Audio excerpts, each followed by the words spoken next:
चलो माइक्रोस्पोरोजेनेसिस बात की थी ना। माइक्रोस्पोरोजेनेसिस मतलब फॉर्मेशन ऑफ माइक्रोस्पोर। हम लोग बात किए थे स्पोर मतलब गैमेट,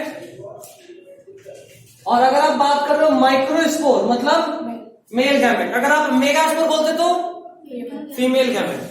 और अभी हम लोग पढ़ रहे हैं माइक्रोस्पोरोजेनेसिस। जेनेसिस का मतलब होता है फॉर्मेशन। मतलब इस टॉपिक में आप क्या पढ़ेंगे, मेल गैमेट का फॉर्मेशन कैसे होता है उस बारे में। Microsporogenesis, microspore means male gamete, megaspore means female gamete, genesis means formation. Last class वाला देखी थी पूरा चैप्टर पूरा देख लिया, बस अब तुमको भी आज से समझ में आएगा। भी देख लिया आपका फिजिक्स वाला। हाँ, इसलिए तो आसान थे, जरूर होते उसमें समझ आ गया। हम कमेंट डाल दिए थे वैसे, अच्छी कमेंट है। नहीं लगे थे। लास्ट वाला जो लाइव वाला जो लेक्चर थे जूम पे, उसमें आप जो बात बोले उसमें गलत है ना। हाँ गलत है, जो लास्ट क्लास में बताते वही सही है। लास्ट क्लास में आप क्या बताए थे कुछ समझ नहीं आया। फिर अगले क्लास में फिर याद दिलाना, उसको एक बार रिपीट कर दूंगा। पूरा हम कितने अच्छे से बनाए। नहीं वो गलत है, जो जो बोले लास्ट क्लास में हम वहां कमेंट में लिख दिए थे, चैनल पे जाके कल ही लिख दिए थे। अब तुम अपना नंबर नहीं भेजी थी। मेरी सिस्टर सेंड की थी। हाँ नहीं नंबर नहीं भेजी थी, तो कुछ नहीं, बस बोले कि सर किसी पे भेज दीजिए, हम बता हाँ देंगे। तो उस पे भी सेंड कर देंगे। तो ठीक है ठीक है ठीक। लिखिए माइक्रोस्पोरोजेनेसिस के लिए। When the anther is young, शायद तुम लेक्चर अपना नंबर, मेरा नंबर है, मिल जाएगा उससे, या हम अभी जाने से पहले ले लेना, हमको व्हाट्सएप पे एक मैसेज कर देना, हम पुराना लेक्चर साथ में सेंड कर देना चैप्टर का। उसको एक बार देख के आओगे फिर बिंदास, कोई टेंशन नहीं। ये चैप्टर भी वहां शुरू तो नहीं हुआ होगा रुआ के पास, क्या हो गया? हो गया। कहाँ तक पढ़े? ज्यादा नहीं सर, बड़े की सब पढ़ाई थी। कहाँ पे? फिजन फिजन तो होता है, फिजन अरे यार वो फर्स्ट चैप्टर है, सेकंड चैप्टर में है। फर्स्ट चैप्टर पढ़ाई थी। नहीं हुआ ना, तो सेकंड चैप्टर के लिए लेक्चर देख लेना। जैसे तो मेरा फर्स्ट का भी लेक्चर है, वो भी देख लेना, सेकंड भी देख लेना। When the anther is young, a group of compactly arranged homogeneous cells. When the anther is young, a group of compactly arranged homogeneous cells. A group of compactly arranged homogeneous cells. Sunday को एक class रहेगा बाबू, ठीक है ना? सिर्फ इस Sunday पे लगाएंगे। हाँ नहीं लाइव नहीं, यहाँ आओगे या लाइव भी करोगे तो कर सकते हो, कोई दिक्कत नहीं। दोनों नहीं कोई, हाँ दोनों सब्जेक्ट दोनों हो, लाइव भी ठीक है। जैसे तुम लोग डिसाइड करो। लाइव बोलोगे तो लाइव भी पढ़ाएंगे, और ऐसे कहोगे तो ऐसे भी पढ़ा सकते हैं। लाइव में तुम देखिए लेक्चर लाइव कैसा होता है। मेरा लाइव का कोई वीडियो देखिए? यस सर, बायो का भाई मैं लाइव बना ली हूँ, सब ये ऐसा ही वाला है ना। रिकॉर्डिंग हाँ तो ये लाइव नहीं है, लाइव में अलग तरह का होता है, पूरा सिस्टम है। जूम ऐप पे। हाँ और वो पूरा सिस्टम रहेगा, मतलब ऐसा नहीं कि बोर्ड रहेगा वहाँ स्क्रीन पे, मेरे पास पूरा उसका सिस्टम है, सेटअप है, तो तुमको दिक्कत नहीं होना। क्या लाइव ही करोगे? नहीं तुम्हारे पे, हम मेरे लिए तो दोनों जगह पढ़ाना चाहिए, यहाँ पढ़ाना चाहिए वहाँ पढ़ाना। और मेरा घर यहाँ से कोई दूर तो है नहीं कि 1 किलोमीटर चल के आना है मेरे लिए। हम लोग तो ऐसे ही घर में नहीं ठीक है, तब एक लाइव करेंगे, ठीक है लाइव करेंगे, तो 1-1 घंटे ही पढ़ेंगे, बट लाइव करेंगे। आधा घंटा संडे के लिए कुछ रख देते हैं। नहीं देखो हम लोग ज्यादा स्लो नहीं हो सकते, अभी बोले ना कि बाद में बाकी लोग फास्ट होगा तो हमको स्लो होना। आप कल रख लीजिए। कल रख लें, हाँ रख लीजिए। कल सैटरडे है ना। कल केमिस्ट्री क्लास है। क्लास की वजह से फिर नहीं समझ। लेकिन नहीं, फिर इन लोग का क्लास रहेगा केमिस्ट्री का, तुम लोग का भी रहेगा, सुबह में इन लोग का रहेगा, शाम में तुम लोग का रहेगा। अरे हम सुबह वाले में आ गए। हमारा कोई भरोसा नहीं होता यार, कब किधर उछल के चले जाते हैं। हमें 11 बजे आ जाते हैं, साढ़े 11। तुम्हारा केमिस्ट्री कब होता है? 4:30 से 5:30। शाम शाम सुबह, तब फिर हो गया, फिर तो Sunday fix.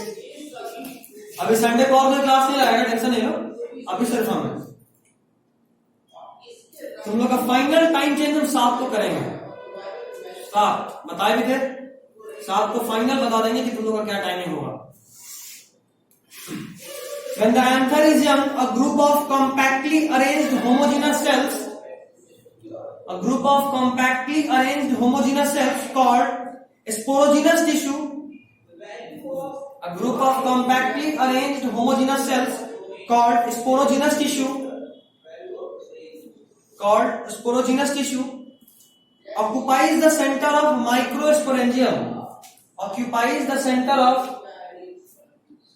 microsporangium. Occupies the center of microsporangium. Last class में जो डायग्राम पढ़े थे याद करो, स्पोरोजिनस टिश्यू वहीं से आ रहा है। साइड की तरह देख लो, डायग्राम देखो, पहला बता दो जरा। पेज नंबर 2 कौन सा पेज है? Page number 22। देख रहे हो स्पोरोजिनस टिश्यू, जब कोई एंथर यंग होता है तो एक होमोजीनस सेल, देखो बताए भी थे, एक तरह का सेल होगा तो बोलेंगे होमोजीनस, एक से अधिक तरह का होगा तो बोलेंगे हेट्रोजीनस। तो यहाँ एक तरह का सेल्स होता है जिनको बोलते हैं स्पोरोजिनस टिश्यू, जो कि हर एक माइक्रोस्पोरेंजियम के सेंटर में होता है। देख पाए? चलिए next point, primary sporogenous cells. Microsporangium क्या? माइक्रोस्पोरोजेनेसिस में तो सब है। हाँ। Next point, primary sporogenous cells from microspore mother cell primary sporogenous cells form microspore mother cell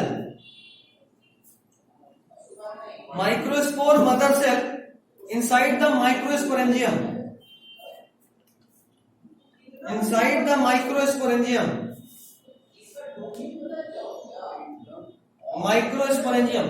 pencil है क्या? पेंसिल दो। Inside the microsporangium.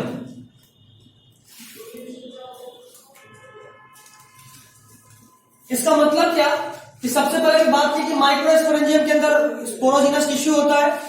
वो स्पोरोजिनस टिश्यू धीरे धीरे माइक्रोस्पोर मदर सेल बनाता है, वो सेल जो डिवाइड होकर माइक्रोस्पोर बनाएगा। जैसे लास्ट क्लास में बात भी की थी कि अगर मेल में बात करें टेस्टिस, तो जो काम टेस्टिस करता है वही काम माइक्रोस्पोरेंजियम कर रहा है। टेस्टिस के अंदर होता है जर्मिनल सेल का एक लेयर जो कि डिवाइड करके स्पर्म बनाता है। टेस्टिस के अंदर जर्मिनल सेल का एक लेयर होता है जो डिवाइड करके स्पर्म बनाता है। उसी तरह माइक्रोस्पोरेंजियम हो गया टेस्टिस की तरह, इसके अंदर बनेगा माइक्रोस्पोर मदर सेल। माइक्रोस्पोर, अगर पॉलन ग्रेन बनाना तो बोलेंगे माइक्रोस्पोर, अगर फीमेल गैमेट बनाना होता तो बोलते हैं मेगास्पोर मदर सेल वहां होता है, यहां है माइक्रोस्पोर मदर सेल। ठीक जैसे हमारे में जर्मिनल सेल था। अब ये माइक्रोस्पोर मदर सेल डिवाइड करेगा और पॉलन ग्रेन बनाएगा। ठीक जैसे एंथर था वैसे ही हमारा बॉडी है। एंथर के अंदर माइक्रोस्पोरेंजियम, वैसे हमारे बॉडी में टेस्टिस, या गलत बोल दिया, जैसा एंथर था वैसे हमारी बॉडी में रिप्रोडक्टिव सिस्टम है। हमारे बॉडी की तरह फ्लावर में फ्लावर, प्लांट बॉडी, उस तरह जैसे हमारा रिप्रोडक्टिव सिस्टम है उसी तरह प्लांट का रिप्रोडक्टिव सिस्टम कौन सा है? Flower was the reproductive part of the plant. बताए थे ना, एक लाइन बोले थे, flower is the only reproductive organ on so. याद आ रहा है?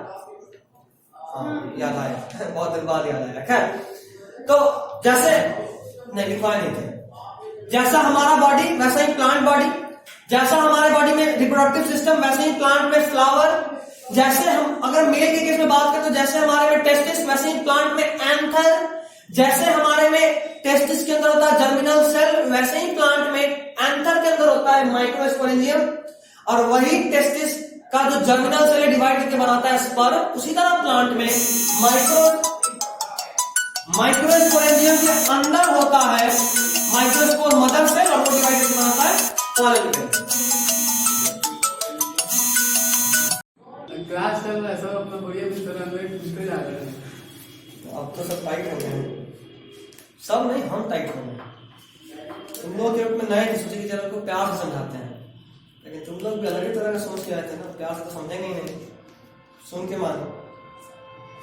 क्या चलो नेक्स्ट पॉइंट समझ गए ना? माइक्रोस्पोरेंजियम लिख देखिए आप जो कुछ बताया एग्जाम्पल के फॉर्म में, अगर लिख देंगे तो मेरी तुम लोगों को समझना थोड़ा आसान हो जाएगा।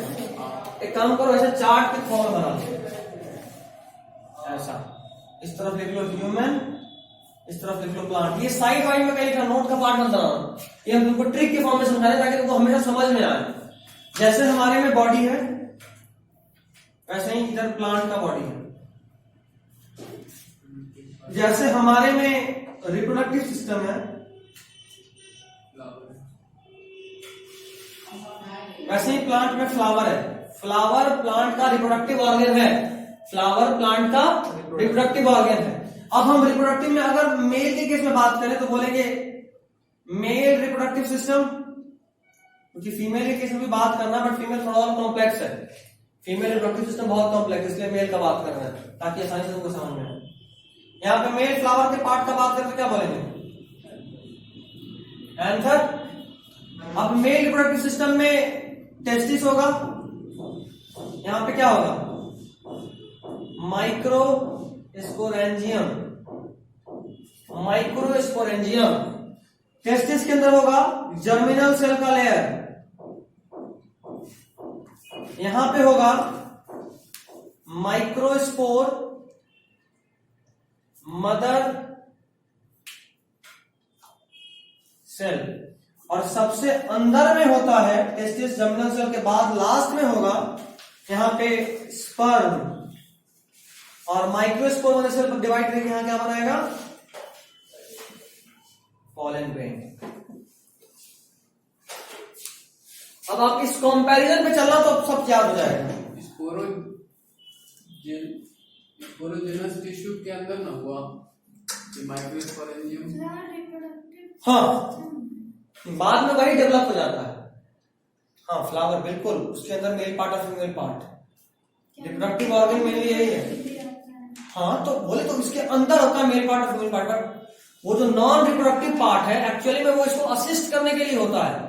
अगर हम अपने बॉडी में बात करें तो हमारा रिप्रोडक्टिव ऑर्गन में क्या सिर्फ टेस्टिस है? नहीं, बहुत सारा चीज है, बहुत सारा ग्लैंड्स है, बहुत सारा डक्ट है, पेनिस है।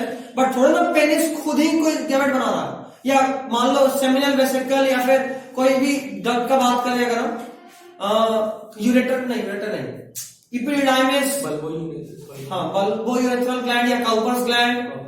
तो इस तरह किसी भी चीज का बात करें तो ये खुद थोड़ा ना गैमेट बना रहा है, गैमेट तो सिर्फ टेस्टिस बना रहा है। वैसे ही फ्लावर में मेन रिप्रोडक्शन का काम करता है एंथा और ओवरी, मतलब ओव्यूल। बट सेपल होता है, पेटल होता है, उनको प्रोटेक्शन के लिए।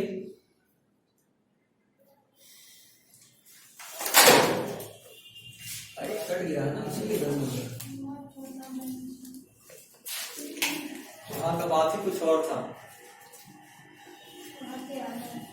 वहाँ लाइन कभी कटा था। लाइन कटता था, वहां भी कटता था, लेकिन वहां मतलब एसी नहीं था इसलिए पता नहीं चलता था। हम लोग पंखा कम चला। ठंडा के दिन में मैंने पढ़ने ही थे यार। ठंडा के दिन में सितंबर से शुरू किए, फरवरी में खत्म हो गया, तो गर्मी आया कहाँ? स्टार्टिंग का 10 दिन और लास्ट का 10 दिन, यही 2 टाइम में पंखा ही चला। अभी सोच रहे हैं कि एसी को लगते हैं कि अब भाई 1 टन से काम चलेगा, 2 टन का कराइए एसी।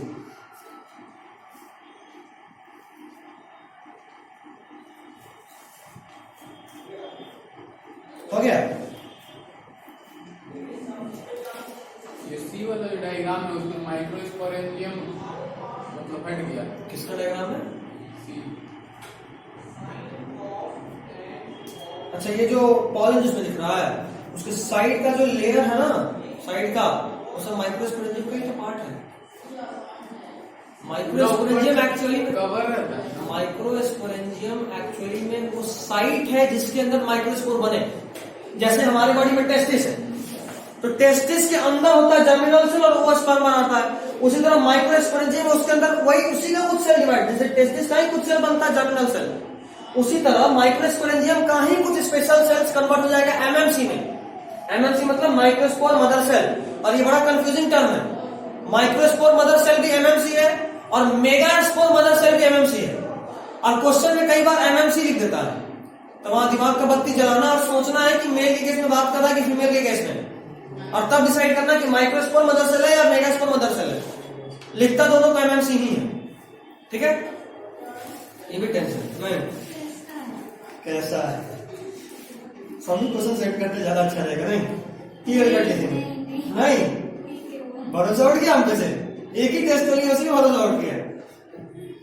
अगला, तुमको आप क्वेश्चन पेपर दिए तुम अभी तक पढ़ के कुछ बोली ही नहीं कि सर पढ़ लेंगे। पढ़ लिए? ठीक है, कल मिल जाएगा, कल नहीं मतलब जब भी अगली बार मिलेंगे, बस याद दिला दें। Next point, the formation of microspore, the formation of microspore, microspore के बगल में ब्रैकेट में लिख लेना पॉलन ग्रेन, जो तुम जानते हो बट फिर भी लिख लेना। फॉर्मेशन ऑफ माइक्रोस्पोर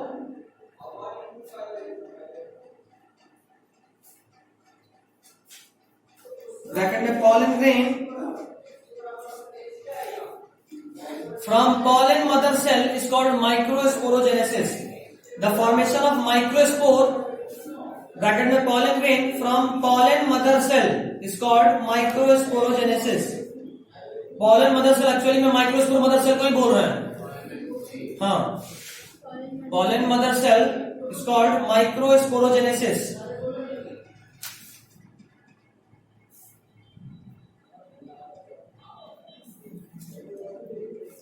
ठीक है, दादी कहती कि भी पढ़ना पड़ेगा। क्या हो गया तुमको? खुद ही गिर रहा है। खुद ही गिर रहा है, खुंदस खा के बैठा हुआ है। Next, in the cavity of microsporangium,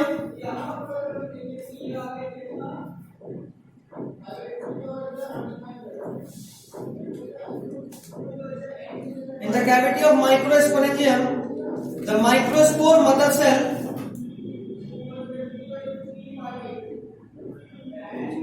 in the cavity of microsporangium, the microspore mother cell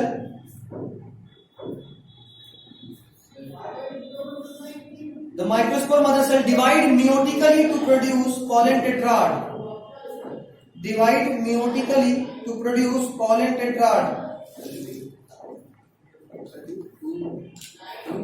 produce pollen tetrad, divide meiotically to produce pollen tetrad। अभी सुनो,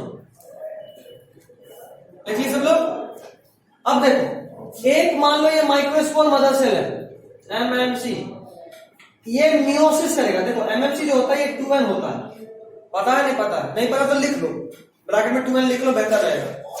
जहां कहीं भी पहली बार एमएमसी आया था, दूसरे पॉइंट में आया था, दूसरे पॉइंट में वहीं पे लिख लो 2n।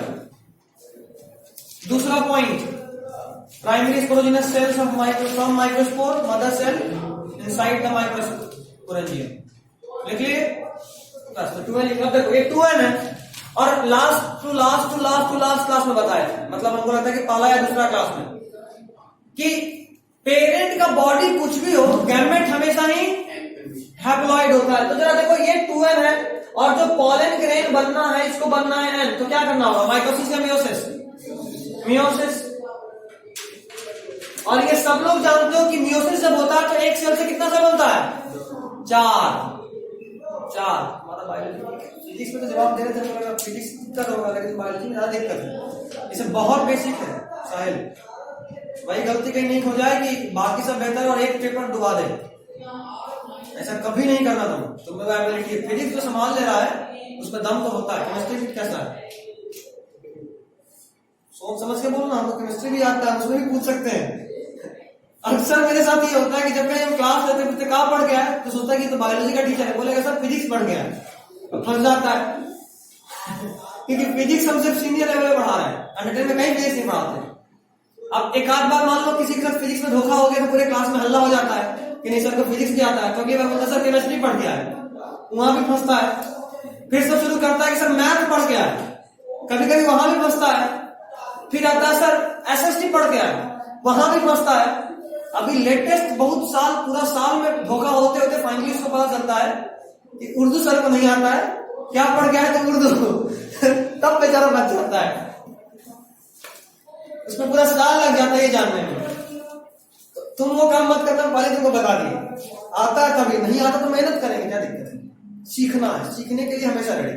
अभी तुम जो फंस रहे हो इतना बेसिक है कि 9th का बच्चा बताएगा। देखो कोई भी आदमी तभी सीख सकता है जब अपना गलती मान ले, हाँ सर हमको ये नहीं आता था, हम सीखेंगे। बोले क्या? क्या बोले क्या? किसको? पूछे क्या? और पूछे कि मियोसिस में एक सेल से कितना सेल बनता है, तो ये 2 बोल, है ना? तो तुम लोग को तो पता है ना, आप बताए ना, भूल गए मुझे। बताए हैं, ये याद है। आप चैप्टर ही था तब क्या? चैप्टर तू भी पढ़ा होगा, ऐसे थोड़ा ना कि नहीं पढ़ा होगा। जब भूलेगा तो फिर तो बात बराबर हो गया। उसका डिटेल मेरे पास वीडियो हो, उसका वीडियो बनाए थे, ले लेना हमसे। तो कुछ जो हेल्प चाहिए, जिसमें हेल्प चाहिए, तो रात के 2-2 बजे तक हम पढ़ाते हैं अगर हमको लगा तो। लेकिन बस रिजल्ट देने का हिम्मत और ताकत होना चाहिए। अब बात को जानते हो, उसका ही रात में 2 बजे क्लास लगा था। देखे ऑनलाइन आए, पढ़ के सोने जा रहे थे, देखे क्या वो भी घूम रहा है, ऑनलाइन मिल रहा था, क्या कर रहा है, सब वैसे ही बैठे हैं। सीधा जूम का लिंक भेजे, बोले चल मिल। और उसके बाद जेईई मेंस का क्वेश्चन बनवाया था, उसे रात में 1 घंटा पढ़ाए थे, 2 से 3 बजे तक पढ़ाए थे, फिजिक्स बनवा रहे थे उसे। उसके बाद से जब भी मिलता ऑनलाइन, हम बोलते क्या कर रहा है, नहीं सर बस सोने ही जा रहे हैं। उसके बाद कभी नहीं बोलते सर बस यही टाइम पास कर रहे थे। क्या तो ठीक है, मियोसिस से 1 सेल से 4 सेल बनता है। तो चूंकि 1 सेल से 4 सेल बना, इसीलिए बोले पॉलन टेट्राड बना। Tetrad means group of 4 cells. ठीक है, अभी लिखे ना इस पॉइंट में हम लोग, माइक्रोस्पोर मदर से डिवाइड करके पॉलन टेट्राड बनाता है। क्या कहां फंसी है? Form pollen tetrad, meiotically to produce pollen tetrad, या फॉर्म पॉलन टेट्राड। ठीक है, टेट्राड क्यों बोले समझ गए? क्योंकि 4 सेल का ग्रुप होता है। नहीं पता तो लिख लो, टेट्राड को अंडरलाइन करो और लिख लो ग्रुप ऑफ 4 सेल्स।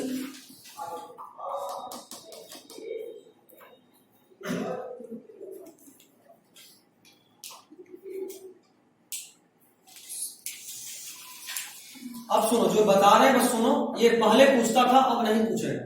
हम बस तुम्हारे कान में डाल देना चाह रहे हैं। इससे होगा क्या कि जब कभी ऑप्शन दिखेगा नीट में तो देख के याद आ जाएगा, लिख लेना।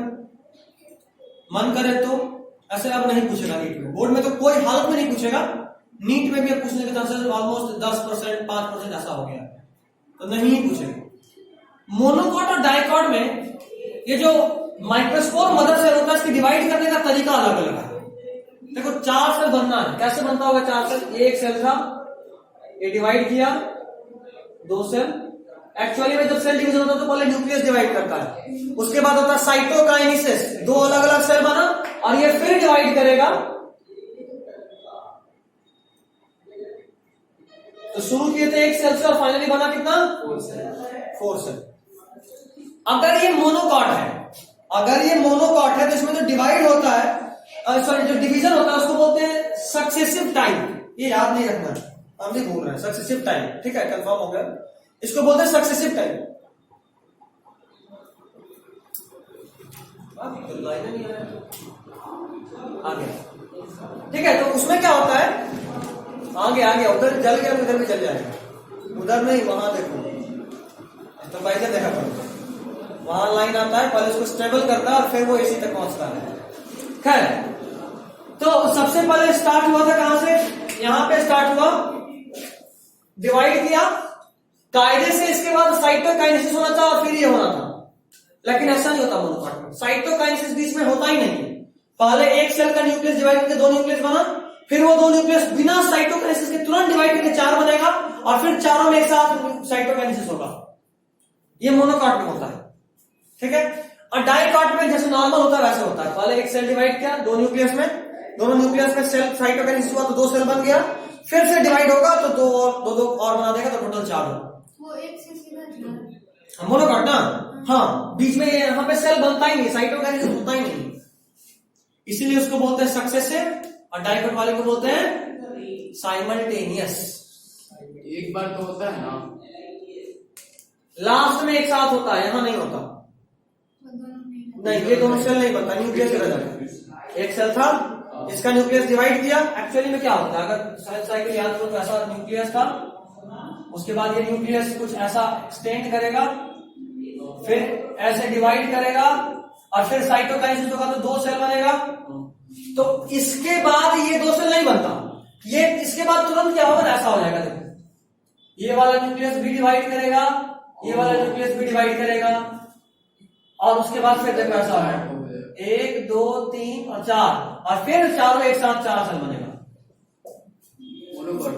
हाँ मोनोकॉट, और डाइकॉट में ठीक उल्टा, दिखता नहीं। दिखता नहीं। तो कभी देखने की कोशिश ही नहीं की है। पॉलन ग्रीन बनते हुए देखे हो कभी? और फिर तुम्हारा कोई भरोसा नहीं। ऐसे जानते हो डाइकॉट और मोनोकॉट में एडवांस कौन है? मोनोकॉट। ये वाला तरीका ज्यादा एडवांस है। अच्छा ये सब अगर तुम कभी प्रीवियस ईयर देखोगे तो 2015, 14, 13 इस सब में लिखेगा। पहले पूछता था, बहुत इंपॉर्टेंट था पहले, अब नहीं। तो 2 साल पहले का ये मेरा नोट्स है, तो उस वक्त इंपॉर्टेंट में मार्क किए थे, लिखते थे, बताते थे, बट अब नहीं। एक लाइन लिख लो, अपने आप पे थोड़ा कष्ट लो और लिखो एक लाइन बस। क्या होता है हम ये बता दिए, जो होता है उसके लिए एक नाम है, वो नाम बस दे रहे हैं। In monocot isobilateral tetrad is formed. In monocot isobilateral tetrad is formed. Page number 23 देख रहे हो बुक में? इसमें ए वाला डायग्राम देखो, ए वाला डायग्राम सबसे ऊपर वाला देखा? ये भी देखो टेट्राड है। ए वाला डायग्राम क्या है? टेट्राड। देख लो पॉलन ग्रेन 4 सेल से बना हुआ है, और ये जो टेट्राड है ना, ये मोनोकॉट का टेट्राड है। यही है आइसोबाइलेटरल टेट्राड। ठीक है, इसका नाम कहीं नहीं लिखा है एनसीईआरटी, बस एक डायग्राम दे दिया है और वहां भी टेट्राड बताया है, ये नहीं बताया कि आइसोबाइलेटरल टेट्राड है। तो in monocot isobilateral tetrad is formed लिखिए। दूसरा point, in dicot tetrahedral tetrad is formed. In dicot tetrahedral tetrad is formed. Hedral tetrad is formed.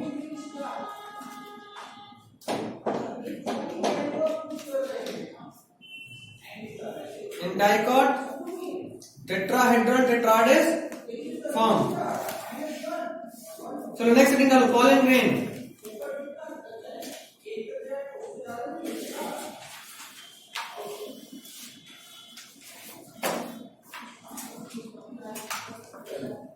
अच्छा अगर मन कर रहा है ना कि एक बार टेट्राहेड्रल भी बना ले, तो देख लो एक बार, बस देख लो, या जहां बुक में आइसोबाइलेटरल है ना, उसी के बगल में ड्रॉ कर लो।